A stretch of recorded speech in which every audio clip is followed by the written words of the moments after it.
Hi, my growing buddies. Once again, welcome back to your own learning platform, Learn Forward, and I'm here to take you ahead on your grammar journey with your grammar book, The Grammar Hub for Grade 6 by Feather Cap. Today, we'll be learning something very interesting in grammar, and that is voice. Voice is active and passive voice. Let's understand what do we mean by this.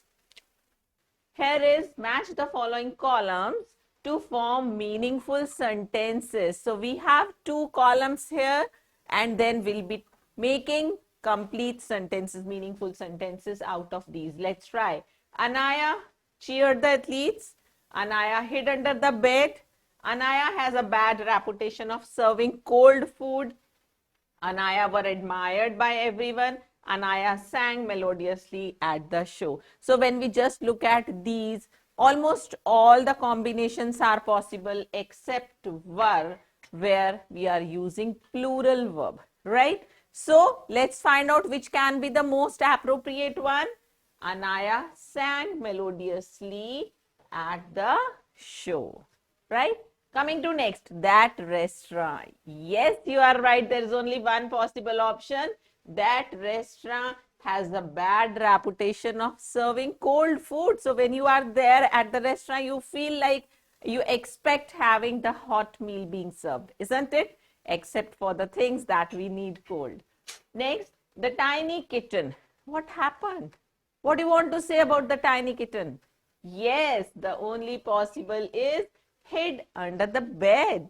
Next, everyone in the stadium. What are we there at the stadium for? Can you just pick out the correct option? Perfect, you go there. Everyone in the stadium cheered the athletes. Next, the exotic orchids then were admired by everyone. And you are perfect here, right? So only for Anaya we had different options, but for the rest we have just one to connect and get a meaningful sentence. Now, are you ready to start your journey for active passive voice? What do you mean by active passive voice? See, whenever we say a sentence, what we have to check out to see whether the sentence is in active form or in passive form is whether the subject in the sentence is the doer of the action. Is the subject actively doing that action, getting involved in doing that action, or the subject is passively receiving that action? So what do you mean by actively doing or passively receiving? What you have to do is just read the sentence, pick out the verb. Now you know the subject is what we are talking about. About what are you talking in the sentence? That is your subject. So if I say she reads a book, what is the verb in this sentence? Reads, yes. And what is the subject in this sentence? What are you talking about in this sentence? Of course, she is the subject. Now see the relation between the subject and the verb. Is the subject doing that action? Yes, of course. She is reading, perfect. So the subject is the doer of action. That means the sentence is in active voice, right? Because the subject is actively doing the action, doing the verb. So this sentence is in active voice. If the same sentence I write like a book is read by her, does that mean the same? Yes, we have just changed the order, changed the form in the sentence. Now, what change we have brought here? Let's see again. Again, we are going to pick out the verb here. What is the verb? Reading. Again, read is the verb. Now, what is the subject here? The subject here is book. We are talking about book in this sentence, right? Now, let us see the relation between subject and verb. Is the subject doing that action given in this sentence, or the subject is receiving that action? Yes, the subject here is the receiver of action, right? That means this sentence is in passive voice. So when the receiver of action acts like the subject in the sentence, that is the passive voice. I hope with the simplest of example, it is clear to you what do we mean by active voice, what do we mean by passive voice. Let's go ahead now.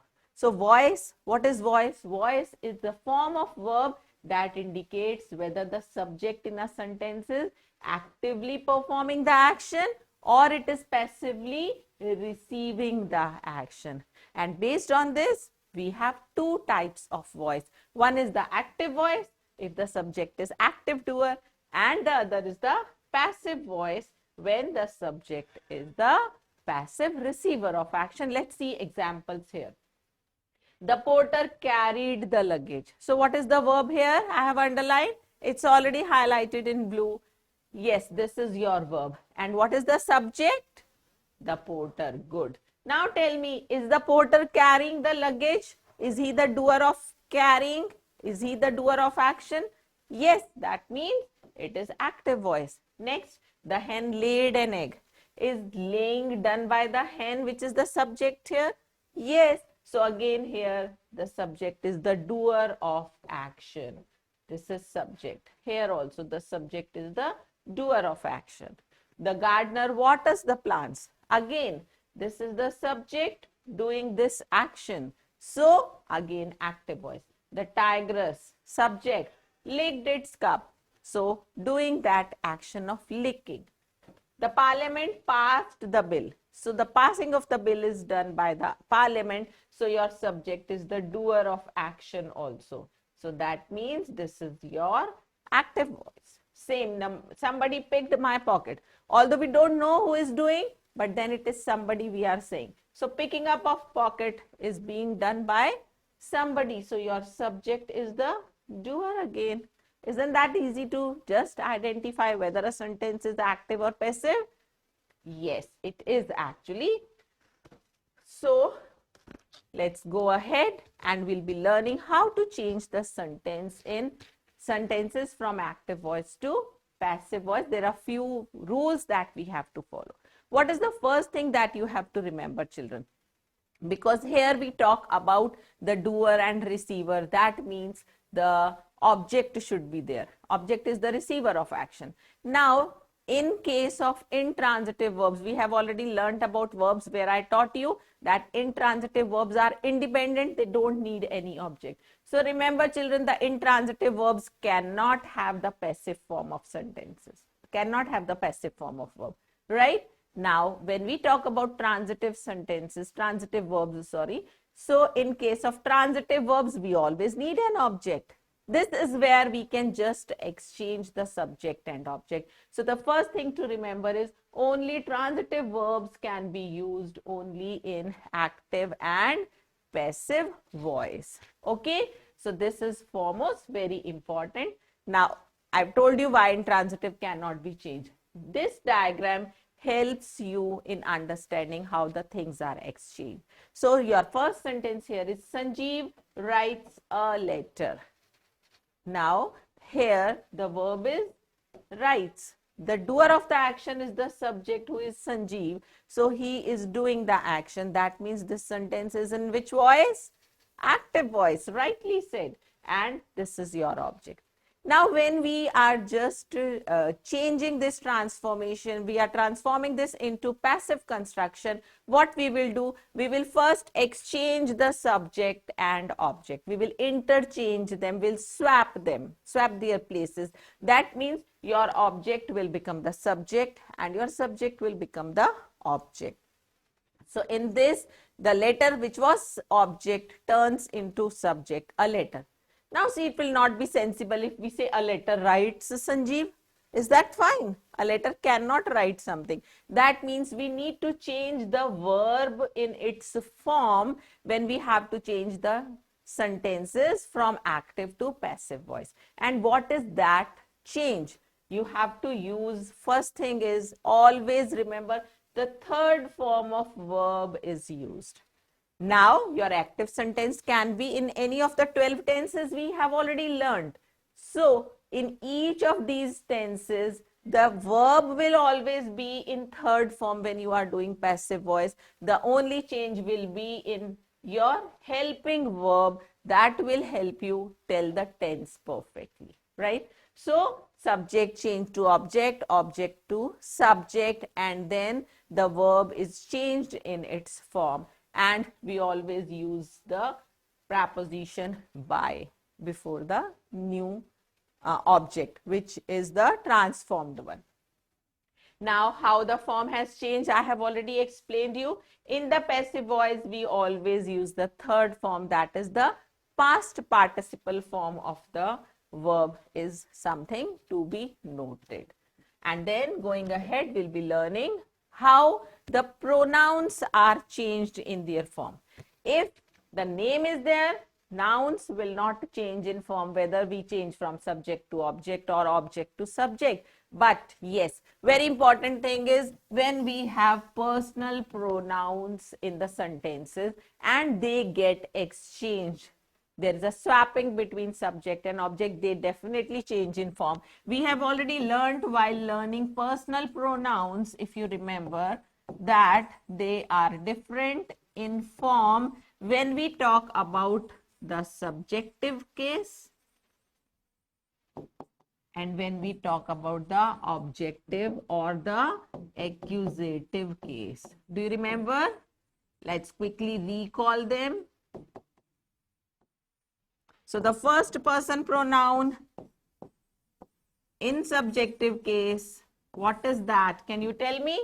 Yes, you are right. Here I am writing singular, here I am writing plural. I and we. When we are talking about these as subjects, we say I. I have taken your notebook and we are learning English, right? So these are the doers, these are the subjects. But when they become the object in a sentence, what do they change into? You gave me your pen. So I changes to me. The teacher gave us a lot of homework. So this will be us. You are the receivers, isn't it? So this is the change you will have to make. It's not that the name is just exchange. We have to be very careful about these personal pronouns. And in second person pronoun, they are the same. You as a subject, as an object, as singular, as plural, it is the same everywhere, right? Coming to third person. Singular, for males we use, yes. For females, perfect. For animals, non-livings we use it, that's perfect. Now when you talk about them in plural, what do you say? Very nice. So it is they. Now let's see how much you remember from pronouns. What are these in objective case? He changes to yes. See, the simplest thing is if you don't remember, you can just quickly try to say a sentence. I gave you, I gave him, I gave. If you talk about the girl, you say I gave to her. So it will be her. And it remains the same when it is in objective case. And then all of them change to, yes, that's brilliant, they change to them. So these are the words that you have to remember when you are changing pronouns from subject to object or vice versa, right? Now, the next rule that we have to follow is we have to learn about is the change in tense. Not the change in tense, actually it is the change in the formation of verb, the structure of verb. I told you that we always use third form of verb when we are saying the sentence in passive voice.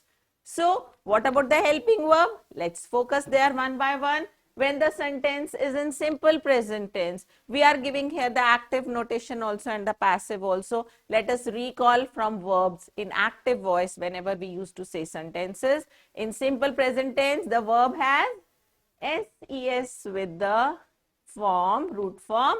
When the subject is, yes, when the subject is singular, you go right there. But when we say this in past tense, when we say this in passive voice, the form changes. third form of verb will be used, remember. But then what will be the helping verb with it? It will be is, are, am. So it is, are, am plus the third form of verb. Let's write here. We are doing simple tenses. I'll just write a consolidated form also for you to get it in an easier way. Yes. So when it is simple tenses, what happens? When it is continuous, then what happens? You will just conclude yourself. When it is perfect, then what happens? We'll just do them one by one. Let's go ahead. Then perfect continuous. Yes. So with simple present, I'm saying is, are, am.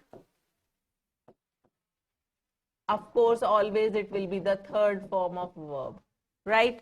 When you are saying simple past tense, then in active voice, you have the second form of verb, but in passive voice, again, you have the third form of verb, but because it is past, so is, are, am changes to was, were, right? And when it is simple future tense, in simple future active, you have will, shall with the first form of verb. Here in passive voice also, because it is future, you need to use will, shall. You need to use third form, but then there should be a bridge. What's that? Will, shall be. Now children, if you focus on this transformation of verb, what do you observe? With the third form of verb, in present we are using is, are, am, in past was, were, in future will be, shall be. Now can you quickly recall what form of verbs are these? Yes, you go right there. Cheers to you. This is be form. So in very short, we can say passive voice in simple tenses is be form plus the third form of verb. Isn't that so simple? Just one formation you need to remember and you get to know about all the three tenses. Easy to remember?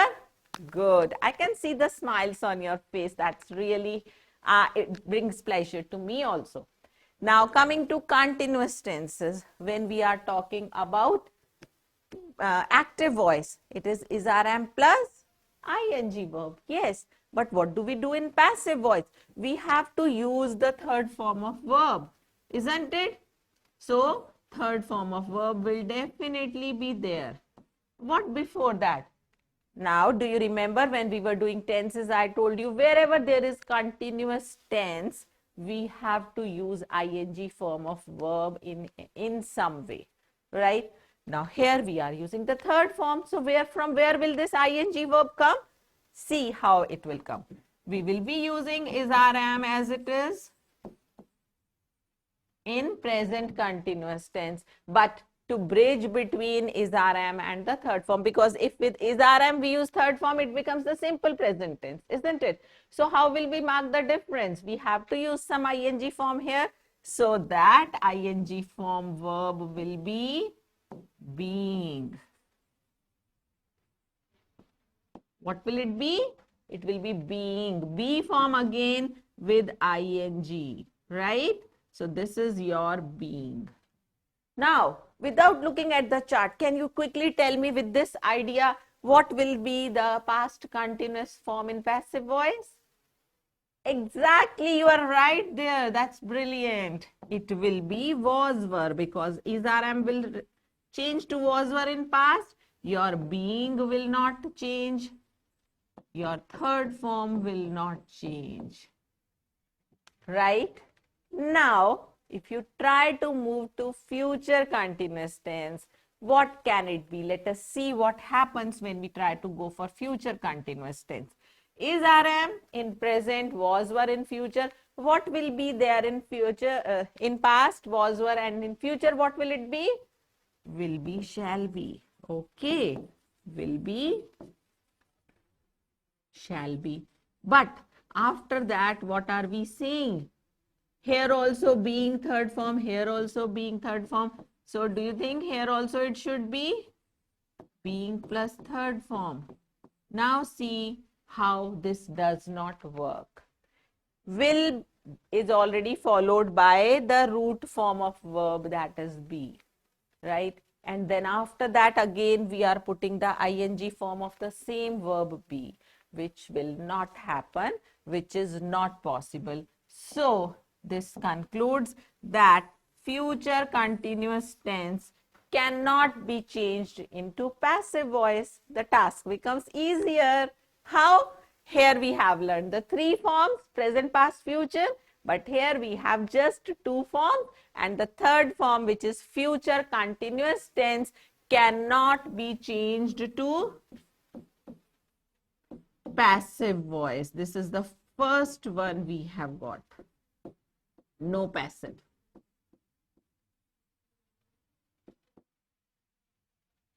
Understood? The reason here already with the future tense of be, we have will be, shall be. When we add the further verbs, we get being also with along with it, which is not done. So there is no form in future continuous tense to be changed into passive voice. Now coming to the next is perfect tenses. When we talk about present perfect tense, we have has, have plus third form of the verb. Oh, here we already have the third form of verb, and in passive voice also we are saying we'll have the third form of verb. So what's the difference? Now let's flash back. And when we were doing perfect tenses, I told you whenever we talk about perfect tenses, has, have will definitely be there. Now here, because it is perfect passive voice, still it is perfect, so has, have will be there, and the rule says passive voice always have third form of verb in it. So what's the difference? Again, just like here, in being was introduced, we will introduce something. What is that? So we will be having has, have in present perfect tense. We will be having third form, as the rule says in passive, it will always be the third form. And what will be the bridge this time? The bridge will be the third form of be, which is been. And this we will use with all the three tenses. Now, without looking to the chart, again we are going to take the forms ourselves. Has, have, been, third form. So what in past perfect? Perfect. That is brilliant. Had, because the past form of has, have is had, and then we will have been plus the third form as usual. And what in future perfect? Yes, that's nice. Will, shall, have. And after that again been plus third form. And you are done with that. So what is it? Just like here we said be form plus third form, here we will say have form plus been plus third form. So in short, it is have form plus been plus the third form of verb. This is in short for the all the three perfect tenses. This is in short for all the simple tenses. Easy? Now, what is left in tenses is perfect continuous tense. I tried to write down, I had no space, but otherwise also just like the future continuous tense, here also the same thing works. Let's move to the because we are talking about perfect continuous tense. So let's write here. In present perfect continuous, we have has, have, been plus ing verb. Right? Now, this is the present perfect continuous tense. Because it is perfect continuous, the same thing happens. And for all the three tenses, may it be present perfect continuous, may it be past perfect continuous, may it be future perfect continuous, there is no passive voice for any of the perfect continuous tenses. there is no passive voice. So out of 12, 4 of the tenses are deleted because they cannot be changed into passive voice. What you have to remember is the teacher might get tricky and she might give you a sentence from these tenses. So you just have to make sure if the tense is any of these, if it is future continuous or it is perfect continuous in any of the forms, then you will simply write no passive voice. Okay? Interesting? Was that easy to understand with these keywords, key forms? Right, that's great to know. So let's move to the next now. And then there are a few more rules that you have to learn while changing the sentences from active to passive. Like for imperative sentences, if we have commands, shut the door. Now here you don't have the doer. You are just saying shut. Shut what? So who is receiving the action?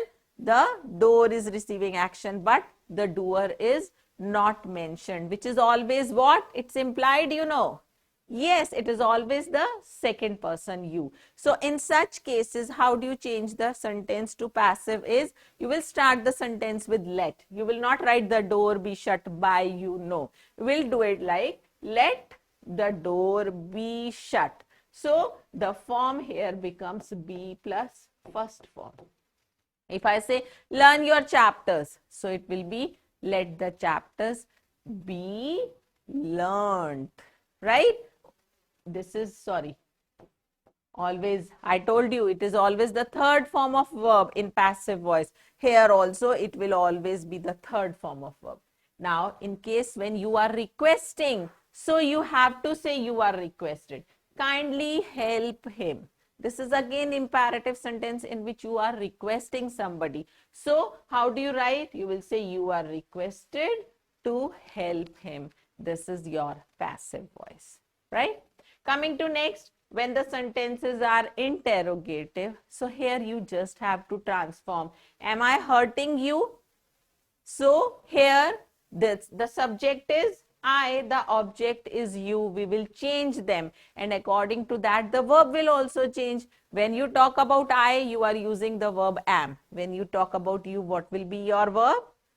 Are. Yes. So how will you write your sentence? It will be are. Now I and you get swapped, so it becomes are you.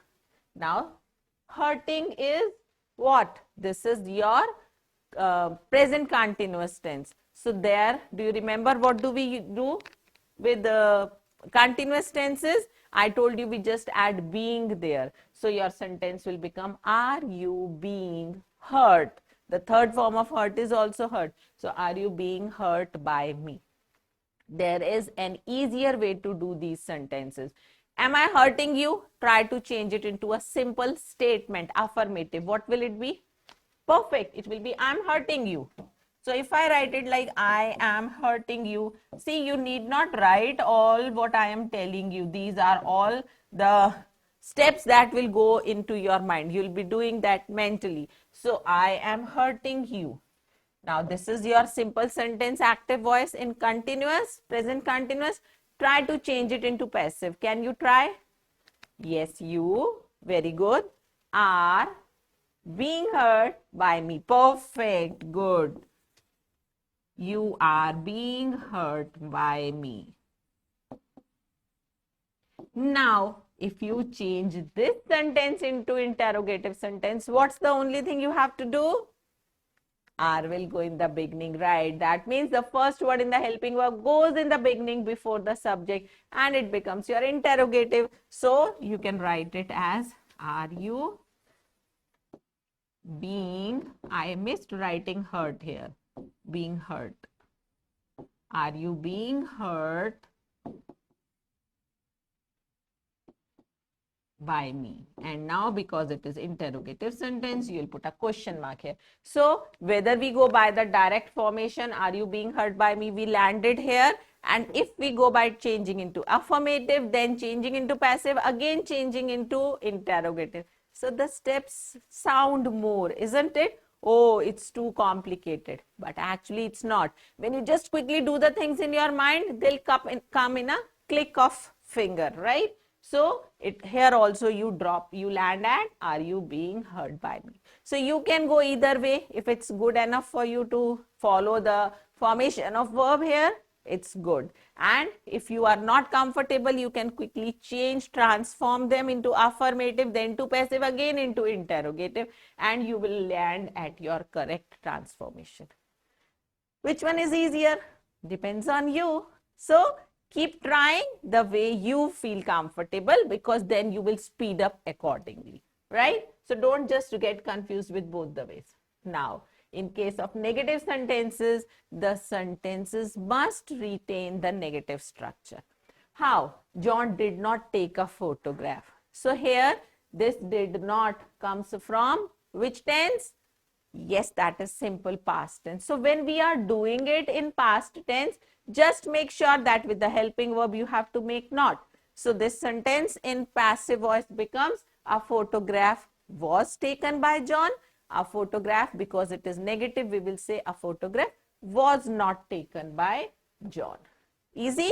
Just introduce not to your regular transformation form, right?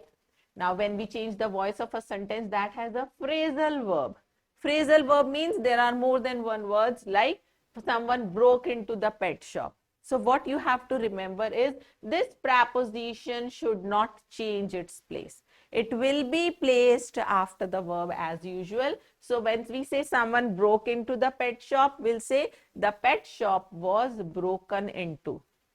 When we are writing such sentences in passive voice and the doer is not known, it's somebody stranger, we avoid writing by the doer here. It will not be mentioned.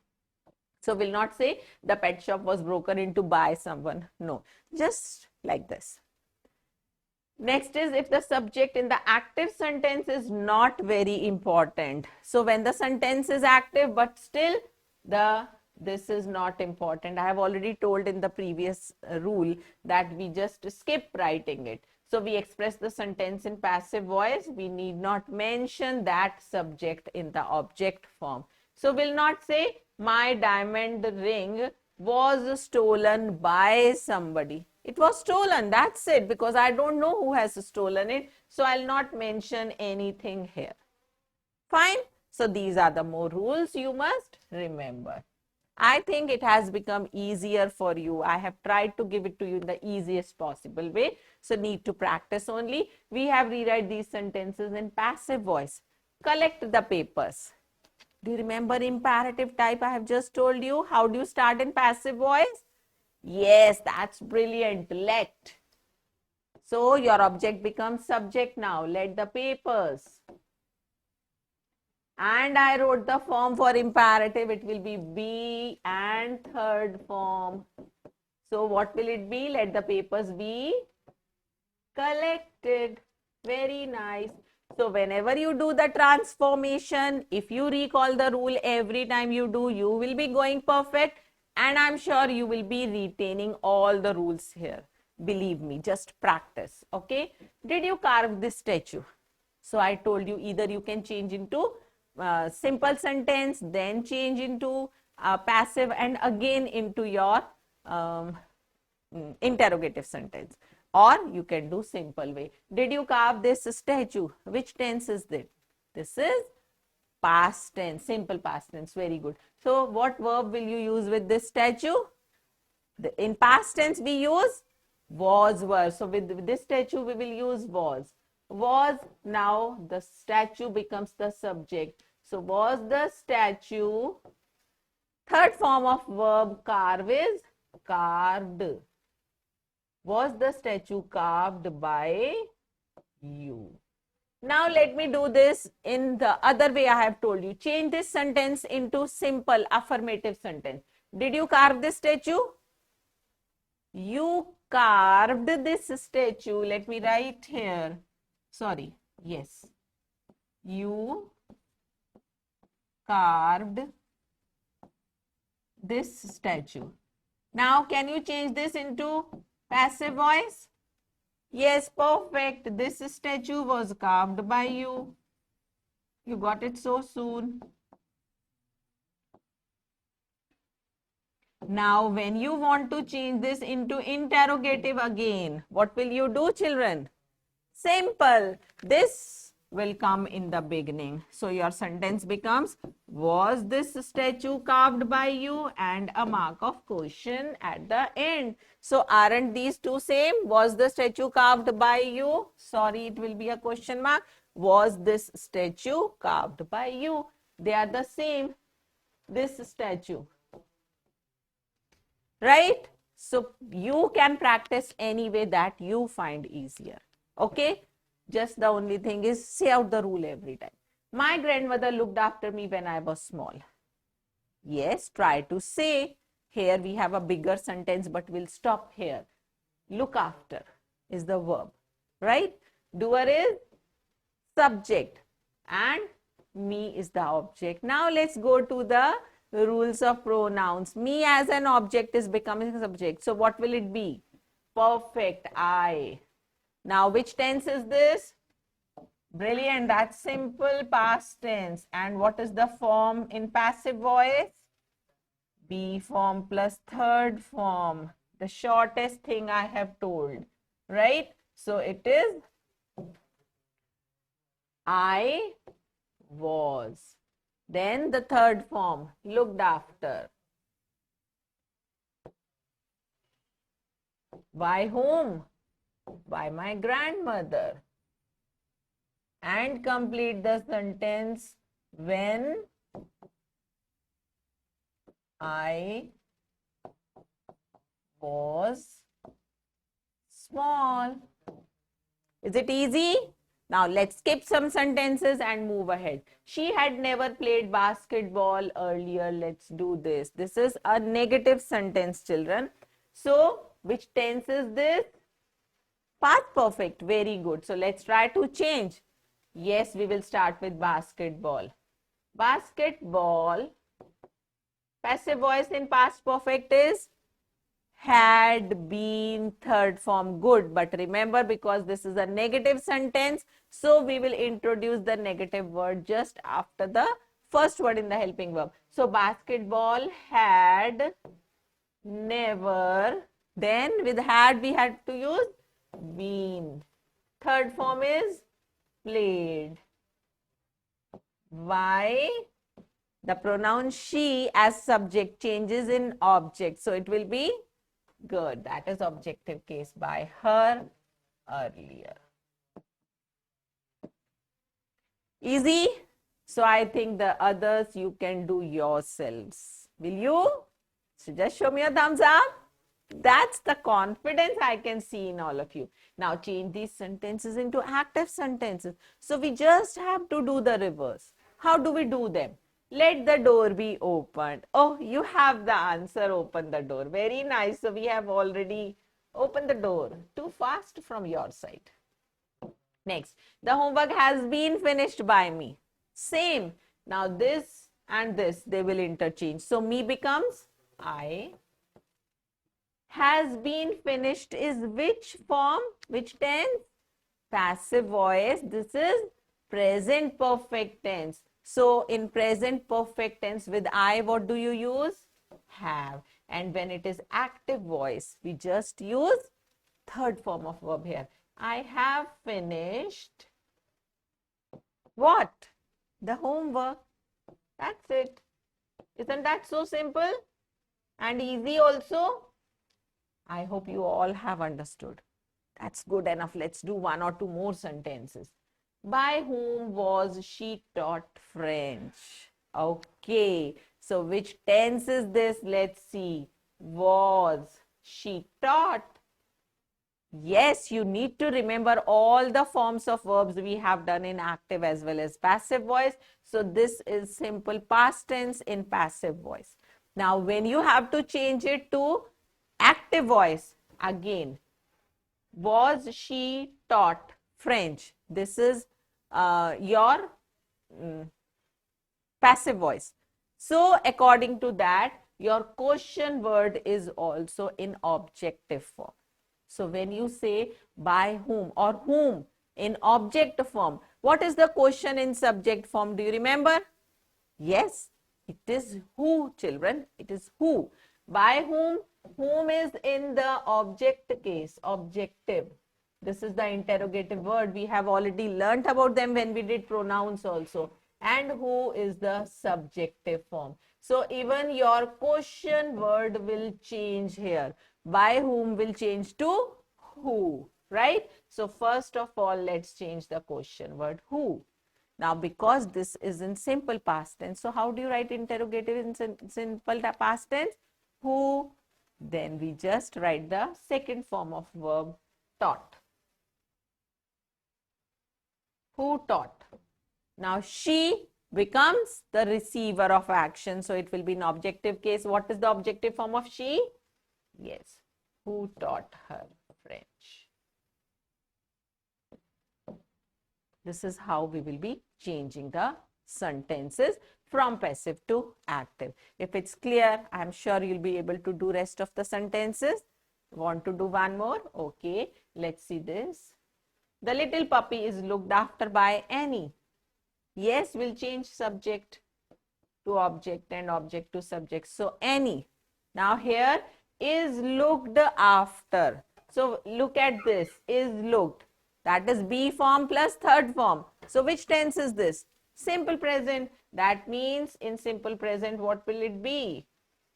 Verb with ses because the subject is singular, right? Annie looks after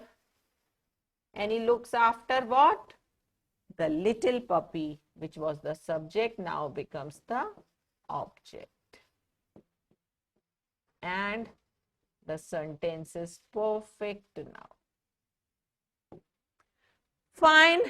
I think I have tried to give you the best to change active to passive voice. It's time to just recollect what all we have learned.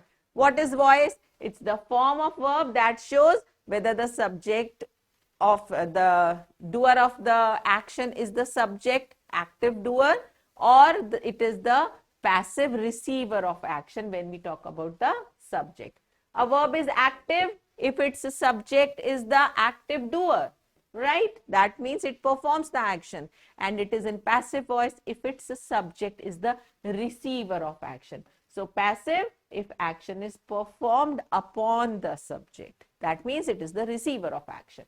Now the object of a sentence in active voice becomes the subject, and object turns into subject, subject into object. That is, they get interchanged, we swap them. And the main verb of the sentence in passive voice is always past participle, always the third form of verb. Another thing to remember. And before the object, we always use by in the passive voice. So these are the things you need to remember along with the short forms of the verbs I have told you. Now here's an exercise for you. Pick the correct answer. In active voice, the subject is real doer of an action. It is denoted by the what? The subject is denoted by noun, right? In the active voice, the subject is the real doer of an action. It is denoted by the noun. Next, which it can be even pronoun, but because here pronoun option is not given, so we are just writing it noun. Which kind of verbs form the passive voice? Yes, that is only the transitive verbs because only they have the object. Good. Priya teaches Ishan. So the passive voice of this sentence will be what? Let's not look at the answers. Let's change ourselves. Ishan is taught by Priya. Let's see, where is it? Yes, perfect answer. Good going. Now choose whether the verb is active or passive. It's too easy for you. Just pick out the verb, see whether the subject is doing action or receiving action, and it's done. Let's do only two sentences from here. I ate a piece of chocolate. Eating. Subject is the doer. So this is active. Perfect. And then, okay, the money was stolen. Action, verb is steal. Is money stealing something or it is stolen? It is the receiver of action. So it is passive voice.